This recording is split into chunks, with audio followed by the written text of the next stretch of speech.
संस्कृत भारत की सबसे प्राचीन भाषा है, जिसे आर्य भाषा या देव भाषा भी कहा जाता है। हिंदी इसी आर्य भाषा संस्कृत की उत्तराधिकारिणी मानी जाती है। साथ ही ऐसा भी कहा जाता है कि हिंदी का जन्म संस्कृत की ही कोख से हुआ है। भारत में संस्कृत 500 ईस्वी पूर्व से 1000 ईस्वी पूर्व तक रही। ये भाषा दो भागों में विभाजित हुई है, वैदिक और लौकिक। मूल रूप से वेदों की रचना जिस भाषा में हुई है उसे वैदिक संस्कृत कहा जाता है, जिसमें वेद और उपनिषद का जिक्र आता है।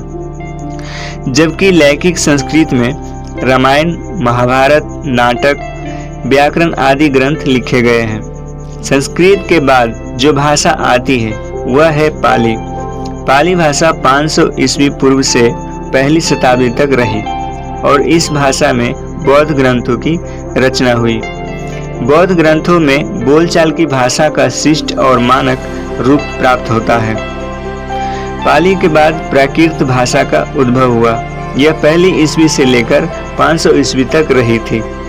इसमें जैन साहित्य काफी मात्रा में लिखे गए थे। इस दौर में जो बोलचाल की भाषा थी वो प्राकृत भाषा कहलाती थी।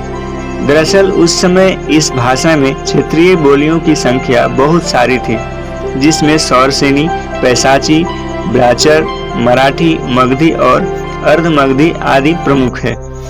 प्राकृत भाषा के अंतिम चरण से अपभ्रंश का विकास हुआ। यह भाषा 500 ईस्वी से लेकर 1000 ईस्वी तक रही। अपभ्रंश के ही जो सरल और देसी भाषा शब्द थे उसे अवघट कहा गया और इसी अवघट भाषा से हिंदी का उद्भव हुआ। ऐसा कहा जाता है कि हिंदी का जो विकास हुआ है वह अपभ्रंश से हुआ है और इस भाषा से कई आधुनिक भारतीय भाषाओं और उपभाषाओं का जन्म हुआ, जैसे राजस्थानी, गुजराती, पंजाबी, मगधी, बांग्ला, मराठी, ओडिया और असमिया।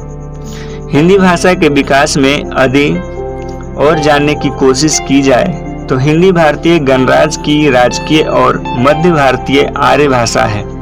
सन 2001 के जनगणना के अनुसार लगभग 25 करोड़ भारतीय हिंदी का उपयोग मातृभाषा के रूप में करते हैं, जबकि लगभग 42 करोड़ लोग इसकी 50 से अधिक बोली जाने वाली भाषाओं में एक करते हैं। हिंदी भाषा विश्व की लगभग 3000 भाषाओं में से एक है।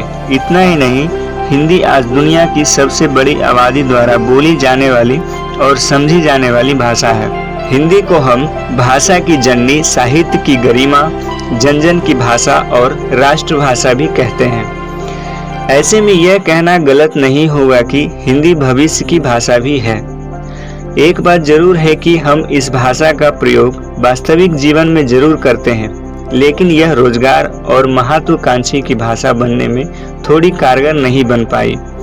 पर इससे यह जाहिर नहीं होता है कि हिंदी का विकास नहीं हुआ है। हिंदी भाषा का महत्व इसी बात से अंदाजा लगाया जा सकता है कि विश्व की सबसे बड़ी सॉफ्टवेयर कंपनी माइक्रोसॉफ्ट ने अपने उत्पादों को हिंदी में बनाना शुरू कर दिया है। अब तो डिजिटली भी हिंदी भाषा का प्रयोग होने लगा है, जैसे इंटरनेट में, ब्लॉग में, न्यूज़ में, हर जगह हिंदी भाषा की पॉपुलैरिटी बढ़ती ही जा रही है। भाषा नदी की धारा के समान चंचल होती है, यह रुकना नहीं जानती। यदि कोई भाषा को बलपूर्वक रोकना भी चाहे तो यह उसके बंधन को तोड़कर आगे निकल जाती है। हिंदी भाषा सबसे अहम भाषा है और हमारा मान है, सम्मान है। जय हिंद, जय हिंद।